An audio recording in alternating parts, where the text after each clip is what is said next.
Hello everyone, welcome to our channel JMD classes. So friends, आज हम आपसे बात करेंगे सूफी आंदोलन के बारे में। मध्यकालीन भारत के इतिहास का इम्पॉर्टेंट टॉपिक है, बहुत सारे फैक्ट हैं, तो आप इसे ध्यान से पढ़िएगा। ठीक है, स्टार्ट करते हैं। सूफी की बात करें तो सूफी जो होते थे ये ऊनी वस्त्र धारण करते थे, सफ़ेद ऊनी वस्त्र धारण करते थे। सूफी जो शब्द है ये सफ़ा से बना हुआ है। ठीक है, सूफी शब्द किससे बना हुआ है? सफ़ा से बना हुआ है, और सफ़ा का अर्थ होता है पवित्र। ठीक है, सफ़ा का अर्थ क्या होता है? सफ़ा का अर्थ होता है पवित्र। जो सूफी संत हैं ये समा के माध्यम से ईश्वर की आराधना करते थे।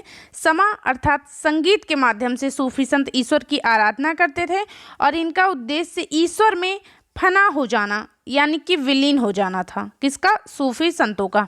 जो सूफी संत हैं ये वहादत उल वजूद के सिद्धांत पर कार्य करते हैं, या जो सूफी सिलसिला है ये वहादत उल वजूद के सिद्धांत पर कार्य करता है। इसका मतलब क्या है? वहादत उल वजूद का मतलब है एकेश्वरवाद। ठीक है, तो ये भी याद रखना कि जो सूफी सिलसिला है वो एकेश्वरवाद के सिद्धांत पर कार्य करता है। ये सिद्धांत दिया किसने था? वहादत उल वजूद का सिद्धांत दिया था इब्न अल अरबी ने, इब्न उल अरबी ने। ठीक है, तो ये याद रखना। जो सूफी संत होते हैं ये पीर कहलाते हैं, और जो सूफी संतों के शिष्य होते हैं ये मुरीद कहलाते हैं। ठीक है, बात करें अगर सूफियों के धर्म संघ की, तो सूफियों का धर्म संघ दो भागों में विभाजित था। एक को बासारा कहते हैं और दूसरे को बेसारा कहते हैं। बासारा कौन थे? बासारा वो थे जिन्हें इस्लामी कानून में विश्वास था, जो शरीयत में यकीन करते थे, इस्लामी सिद्धांत के समर्थक थे। और ये कौन थे? तो ये प्रारंभिक सूफी संत थे। जो बासारा थे ये प्रारंभिक सूफी संत थे, और जो बेसारा हैं ये इस्लामी सिद्धांत को ना मानने वाले हैं। ठीक है, इस्लामी सिद्धांत को ना मानने वाले लोग कौन से हैं? तो वो बेसारा लोग हैं। चलिए, खानकाह क्या है? तो खानकाह जो है ये सूफी संतों का निवास स्थान है। खानकाह क्या है? तो सूफी संतों का जो निवास स्थान है उसी को खानकाह कहते हैं। अब अगला है मलफूजात। मलफूजात क्या है? तो सूफी संतों द्वारा सूफी आंदोलन से संबंधित जो ग्रंथ लिखे गए उन्हें ही मलफूजात कहा गया है। ठीक है, भारत में सूफियों का आगमन महमूद गजनवी के साथ होता है, तो ये याद रखना। भारत आने वाले पहले सूफी संत कौन थे? तो वो थे शेख इस्माइल। कहाँ आए थे? तो लाहौर आए थे, जो कि अब पाकिस्तान का भाग है। ठीक है, तो शेख इस्माइल कहाँ पे आए थे? लाहौर आए थे। शेख इस्माइल के एक उत्तराधिकारी हैं, उत्तराधिकारी का नाम है शेख अली बिल अल हुजवीरी। ठीक है, तो इन्हें भी याद रखना। और इनकी एक उपाधि बहुत इंपॉर्टेंट है। किसकी? हुजवीरी की एक उपाधि है दाता गंज बख्श भी कहा जाता है। किसको? हुजवीरी को। ठीक है, ठीक है, तो हुजवीरी की एक उपाधि है दाता गंज बख्श, इसे याद रखना। अबुल फजल के अनुसार 14 सूफी सिलसिले हैं, जिनमें से जो इम्पॉर्टेंट है वो हम डिस्कस कर लेंगे। ठीक है, आगे चलते हैं। तो सबसे पहले हम बात करते हैं चिश्ती सिलसिले के बारे में। चिश्ती सिलसिला बहुत इम्पॉर्टेंट है, इससे बहुत सारे क्वेश्चन पूछे गए हैं। तो चिश्ती सिलसिले की स्थापना चिश्त अफ़गानिस्तान के क्षेत्र में हुई है, और इसके संस्थापक कौन हैं?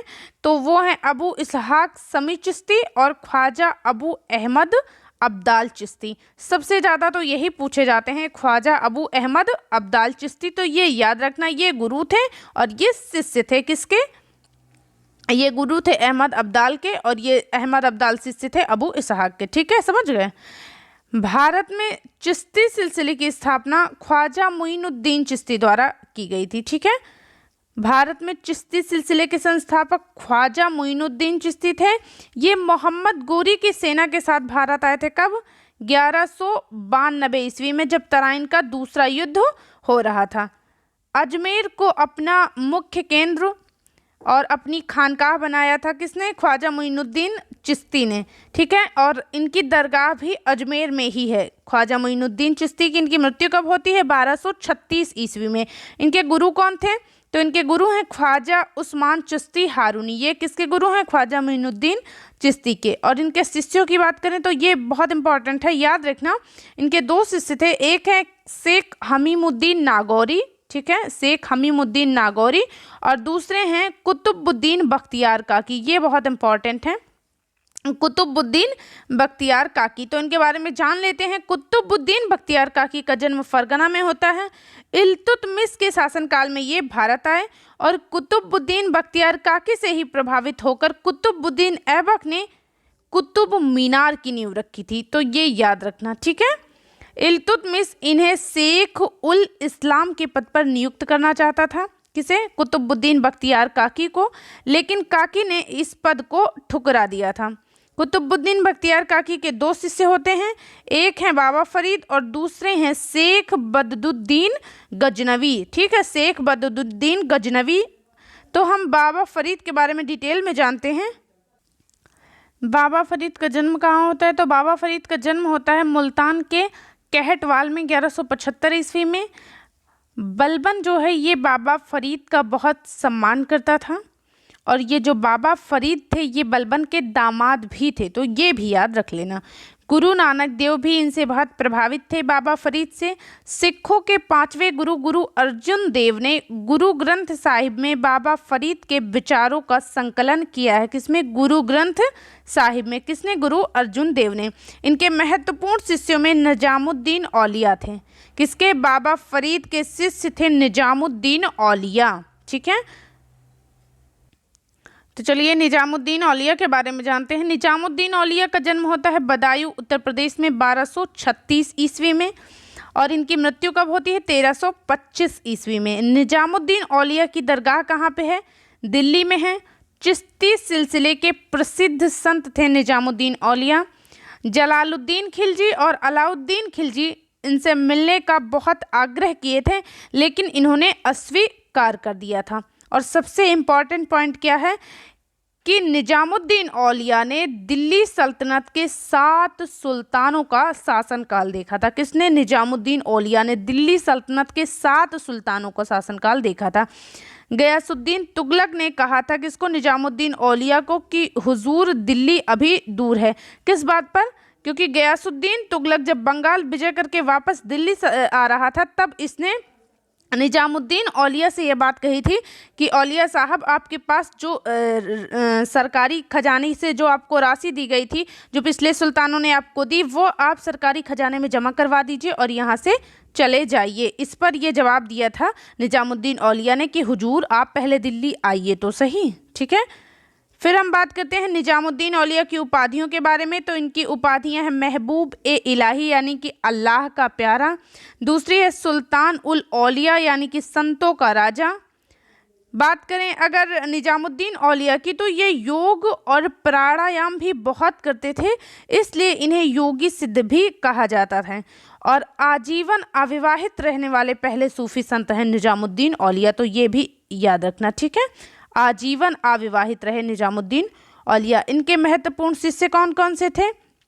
तो एक तो हैं शेख बुरहानुद्दीन गरीब, दूसरे हैं सिराजुद्दीन उस्मानी और तीसरे हैं नासिरुद्दीन चिराग ए देहलवी। ठीक है, तो सबसे पहले जानते हैं शेख सिराजुद्दीन उस्मानी के बारे में। इनकी उपाधि है आईने हिंद, आईना ए हिंद यानी कि भारत का दर्पण, और ये उपाधि दी थी निजामुद्दीन औलिया ने। ठीक है, शेख सिराजुद्दीन उस्मानी को ये उपाधि दी थी किसने? निजामुद्दीन औलिया ने। इन्होंने बंगाल में औलिया के विचारों का प्रचार प्रसार किया था, शेख सिराजुद्दीन ने। अगले हैं शेख बुरहानुद्दीन गरीब। इन्होंने दक्षिण भारत में चिश्ती सिलसिले की नींव रखी थी और दौलताबाद को अपना केंद्र बनाया था, दौलताबाद को ही अपना खानकाह बनाया था। औलिया के विचारों का प्रचार प्रसार दक्षिण भारत में किया था किसने? शेख बुरहानुद्दीन गरीब ने। आगे चलते हैं, अगले हैं शेख नासिरुद्दीन चिराग देहलवी। ये उत्तर भारत के अंतिम महान चिश्ती संतों में से एक थे। इन्होंने दिल्ली को ही अपनी शिक्षा का केंद्र बनाया। इन्होंने तौहीद ए वजूदी की रचना की है, तो ये याद रखना इम्पॉर्टेंट है। ठीक है, और इनके कथनों का संग्रह खैरुल मजालिस के नाम से प्रसिद्ध है। इनके शिष्य थे गेसू दराज, किसके? शेख नासिरुद्दीन चिराग देहलवी के। और इनके गुरु कौन थे? तो औलिया साहब थे। ख्वाजा सैयद मोहम्मद गैसुद्राज की बात करें तो इन्हें बंदा नवाज कहा जाता है। ठीक है, बंदा नवाज किसे कहा जाता है? गैसुद्राज को कहा जाता है। इनका जन्म दिल्ली में हुआ था। इन्होंने गुलबर्गा, कर्नाटक का ये क्षेत्र है गुलबर्गा को अपनी शिक्षा का केंद्र और खानकाह बनाया था। इन्होंने भी दक्षिण भारत में चिश्ती सिलसिले का प्रचार प्रसार किया था। आगे चलते हैं, शेख सलीम चिश्ती के बारे में जानते हैं। शेख सलीम चिश्ती को शेख उल हिंद की उपाधि दी गई थी। चिश्ती शाखा के अंतिम सूफियों में से एक हैं शेख सलीम चिश्ती। ऐसी मान्यता थी कि जहांगीर का जन्म इन्हीं के आशीर्वाद से हुआ था, इसीलिए मुगल सम्राट अकबर ने अपने पुत्र जहांगीर का नाम सलीम रखा था। ठीक है, चिश्ती सिलसिले के बाद भारत में सर्वाधिक लोकप्रिय जो सिलसिला था वो सुहरावर्दी सिलसिला था। तो अब हम जानते हैं सुहरावर्दी सिलसिले के बारे में। ठीक है, सुहरावर्दी सिलसिले में सबसे इम्पोर्टेंट ये है कि इसने राज्य के संरक्षण को स्वीकार किया था। किसने? सुहरावर्दी सिलसिले ने। संस्थापक कौन थे? शेख जियाउद्दीन या शेख सिहाबुद्दीन सुहरावर्दी थे। सुहरावर्दी जो थे ये उच्च कोटि के विद्वान थे। इनकी प्रमुख पुस्तक है आदाब उल मुर्दीन। किसकी? सुहरावर्दी सिलसिले की प्रमुख पुस्तक है। इसमें शिष्यों के आचार हैं। और ग्रंथ कौन सा है सुहरावर्दी सिलसिले का? अवारिक उल मारिफ, यानी कि इसका मतलब होता है ईश्वरीय ज्ञान की भेंट, अवारिक उल मारिफ। तो ये याद रखना।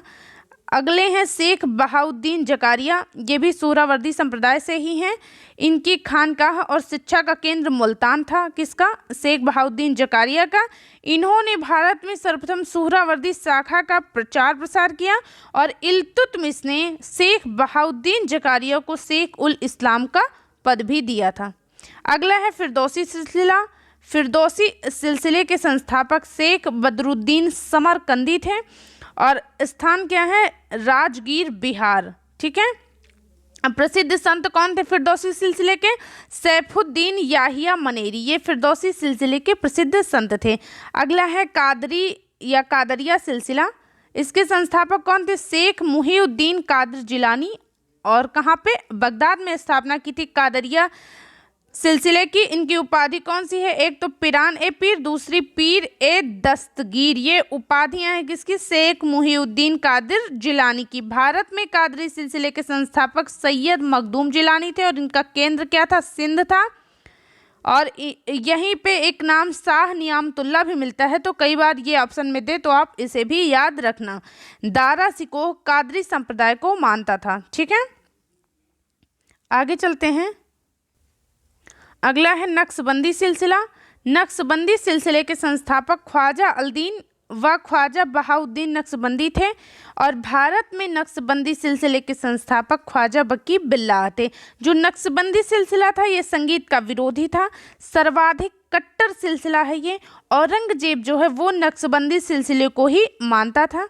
ठीक है, नक्शबंदी सिलसिले से ही है ख्वाजा ख्वांद महमूद। इन्होंने कश्मीर को अपना केंद्र बनाया था। किसने?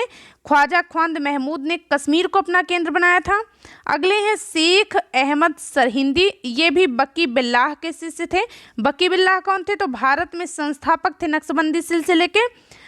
वजहत उल सुहूद का प्रतिपादन किया था किसने? शेख अहमद सरहिंदी ने। ठीक है, सूफी संत मोहम्मद गौस ने भगवान कृष्ण को औलिया के रूप में स्वीकार किया था। ठीक है, तो ये रही सूफी आंदोलन से संबंधित क्लास।